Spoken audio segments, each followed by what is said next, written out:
So good afternoon, church. Good afternoon. My name is Nagasha Wicklin M,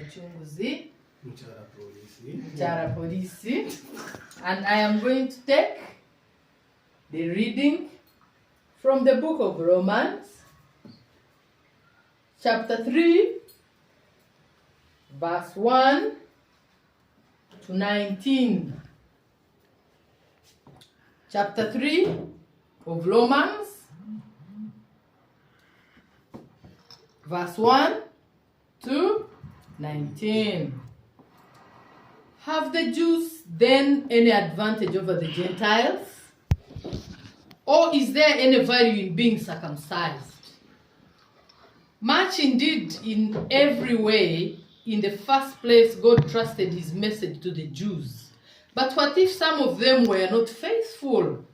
Does this mean that God will be faithful? Certainly not. God must be true. Even though every human being is a liar, as the scripture says, you must be shown to the right when you speak. You must be shown to be right when you speak. You must win your case when you are being tried. But what if you're doing wrong serves to show up more clearly God's doing right? Can we say that God does wrong when he punishes us? This would be the natural question to ask. By no means, if God is not just, how can he judge the world? But what if my untruth serves God's glory by making his truth stand out more clearly? Why would I still be condemned as a sinner?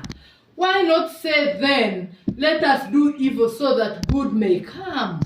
Some people indeed have insulted me by accusing me of saying this very thing. They will be condemned as they should be. No one is righteous. Well, then are we Jews in any better condition than the Gentiles? Not at all. I have already shown that Jews and Gentiles alike are all under the power of sin. As the scripture says, there is no one who is righteous, no one who is wise, or who worships God. All have turned away from God. They have all gone wrong.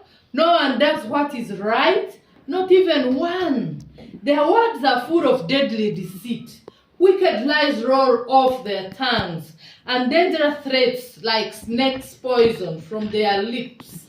Their speech is filled with bitter curses. They are quick to hurt and kill. They leave ruin and destruction wherever they go. They have not known the path of peace, nor have they learned reverence for God. Now, we know that everything in the law applies to those who live under the law, in order to stop all human excuses and bring the whole world under God's judgment. For no one is put right in God's sight by doing what the law requires. What the law does is to make people know what they have sinned.